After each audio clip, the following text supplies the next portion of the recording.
तर मित्रांनो नमस्कार।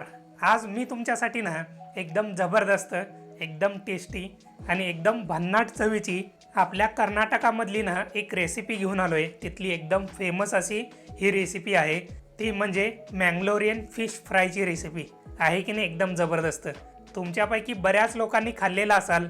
खायला एकदम मस्त लागते, एकदम मऊदार, एकदम टेस्टी आणि भन्नाट अशा चवीची, आणि बनवायला पण एकदम साधी सोपी आहे। यामध्ये टाकलं जाणारं चिंच आणि फ्राय करून घेत असताना कढीपत्ता टाकल्यामुळे ना याचा चव एकदम जबरदस्त बनतो आणि एकदम वेगळ्या लेवलचा बनतो।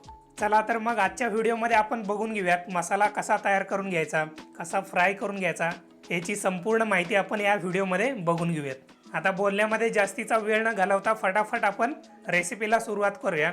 हो, पण त्याच्या आधी चॅनलला सबस्क्राईब करा, लाईक करा, कमेंट करा आणि ज्या रेसिपीज तुम्हाला आवडतात ना त्या इतरांच्या बरोबर शेअर करायला पण नक्की विसरू नका। चला आता पटकन रेसिपीला सुरुवात करूया। तर मित्रांनो, मँगलोरियन स्टाईलमध्ये फिश फ्राय जर बनवायचं म्हटलं ना तर सगळ्यात आधी आपल्याला लागतं मासा, म्हणजे फिश, तो पण सुरमई। तुम्ही कोणताही फिश वापरू शकता, पण शक्यतो सुरमई वापरा, त्याच्याने एकदम मस्त टेस्ट येतो आणि एकदम जबरदस्त असा बनतो। तर सगळ्यात आधी एकदम मस्तपैकी सुरमई कट करून घ्यायची, आणि ती पण एकदम फ्रेश आणि टवटवीत आणि ताजी तवानी। आता या सुरमईच्या पीसला ना सगळ्यात आधी थोडंसं मीठ, थोडीशी हळद पावडर आणि अर्धा चमचा लिंबाचा रस, हे सगळं दोन्ही साईडनी एकदम चांगल्या प्रकारे चांगलं चोळून घ्यायचंय, चांगलं लावून घ्यायचंय, की जेणेकरून माशामधला जो वास असतो ना तो गेला पाहिजे आणि मासा जो आहे ना एकदम मस्त चविष्ट असा लागला पाहिजे।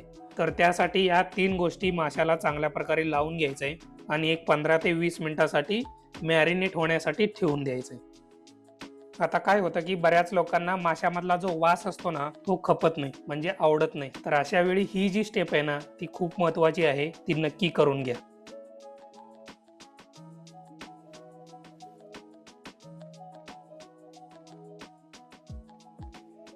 तर जोपर्यंत सुरमई आपली एकदम मस्तपैकी मॅरिनेट होती ना तोपर्यंत आपण एक चटणी तयार करून घेऊया। त्यासाठी 10 इथं मी बॅडगी मिरच्या घेतलेल्या आहेत आणि गरम पाण्यामध्ये ना अर्ध्या तासासाठी चांगल्या भिजवून घेतलेल्या आहेत आणि एकदम चांगल्या प्रकारे मऊदार अशा भिजून रेडी झालेल्या आहेत। आता ह्या ज्या भिजून घेतलेल्या बॅडगी मिरच्या आहेत ना एका मिक्सरच्या जारमध्ये टाकून घेतो आणि त्याचबरोबर यामध्ये 1 चमचा अख्खे धने टाकून घेतो, त्याचबरोबर 1 चमचा जिरा,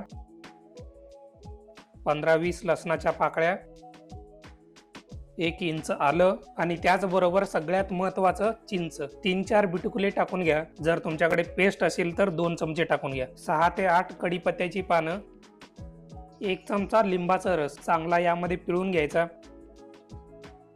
आणि त्याचबरोबर सगळ्यात शेवटी चवीपुरतं मीठ। एकदा का हे सगळे पदार्थ मिक्सरच्या जारमध्ये टाकून झाले ना, आता मिक्सरचा जार झाकणाने बंद करून घ्यायचा आणि मिक्सरला लावून एकदम बारीक अशी पेस्ट तयार करून घ्यायची।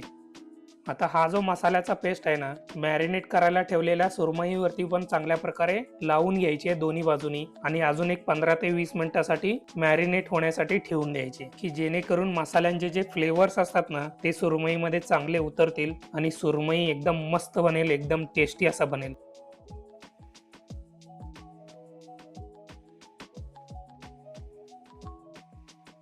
आता आपल्याला ना फिश फ्राय करून घ्यायचं आहे। त्यासाठी फ्राईंग पॅन घेतलेले आहे, चांगला गरम करून घेतलेले आहे। एकदा का पॅन चांगला गरम झाला ना आता यामध्ये अर्धी वाटी तेल टाकून घ्यायचंय आणि तेल पण चांगलं गरम करून घ्यायचंय। एकदा का तेल चांगल्या प्रकारे गरम झालं ना आता यामध्ये आपल्याला कढीपत्ता टाकून घ्यायचा आहे सगळ्यात आधी, आणि त्यानंतर ना यावरती मॅरिनेट करायला ठेवलेले जे सुरमई आहेत ना ते यावरती ठेवून घ्यायचे आणि आता राहिलेला जो मसाल्याचा पेस्ट आहे ना तो यावरती टाकून चांगला लावून घ्यायचा। एका साईडनी मासा चांगल्या प्रकारे फ्राय झाला ना माशाची साईड चेंज करून घ्यायची आणि त्यानंतर ना दुसऱ्या साईडला पण मसाला लावून एकदम चांगल्या प्रकारे मासा जो आहे ना फ्राय करून घ्यायचा तेलामध्ये। फक्त मासाच फ्राय करून घ्यायचा नाहीये, तेलामध्ये आपल्याला मसाला जो आहे ना तो पण चांगला परतून घ्यायचा आणि परतून घेतलेला जो मसाला आहे ना सगळ्यात शेवटी माशावरती दोन्ही साईडनी चांगला लावून घ्यायचा। आता मित्रांनो तुम्ही इथं बघू शकताय सुरमई फिश जी आहे ना ती एकदम चांगल्या प्रकारे तेलामध्ये फ्राय करून झालेली आहे आणि त्याचबरोबर मसाला जो आहे ना तो पण एकदम मस्तपैकी तेलामध्ये परतून घेतलेला आहे आणि कढईमध्ये मसाला जो आहे ना फिश वरती चांगल्या प्रकारे लावून घेतलेले. हे अशा पद्धतीने मसाला लावून घ्यायचा आहे. मग काय मित्रांनो झाला की नाही एकदम मस्तपैकी आपला मँगलोरियन स्टाईल मध्ये फिश फ्राय एकदम चमचमीत झालेले, एकदम मस्त झालेले, एकदम चविष्ट अशी झालेले. मग काय अण्णा कशी झाली मँगलोरियन फिश फ्रायची रेसिपी? एकदम मस्त झाली की नाही? अहो एकदम जबरदस्त झाली, जबरदस्त. आणि तुम्ही आता बघितलेला असाल बनवायला पण एकदम साधा सोपा आहे. जास्त काही झंझट नाही आहे आणि जास्त काही किचकट पण नाही आहे. एकदम साधा सोपा आहे. तर मग या व्हिडिओमध्ये तुम्हाला संपूर्ण माहिती दिलेलीच आहे, तुम्ही बघितलेला असाल. तुमच्या घरामध्ये तुम्ही पण एकदा नक्की ट्राय करा. एकदम मस्त बनते, एकदम टेस्टी बनते. तर मग तुम्ही पण तुमच्या घरी एकदा नक्की ट्राय करा. करताय ना? नक्की ट्राय करा. चला तर मग आता जाता जाता रेसिपी आवडली असेल तर लाईक करा, कमेंट करा आणि चॅनलला सबस्क्राईब करायला विसरू नका. तुमच्यापैकी बऱ्याच लोकांनी अजून चॅनलला सबस्क्राईब केलेलं नाही आहे, तर कृपा करून चॅनलला सबस्क्राईब करा आणि ज्या रेसिपीज तुम्हाला आवडतात ना त्या इतरांच्या बरोबर शेअर करायला नक्की विसरू नका. भेटूया आता पुढच्या व्हिडिओमध्ये अशाच एका नवीन आणि चमचमीत रेसिपीसोबत. धन्यवाद.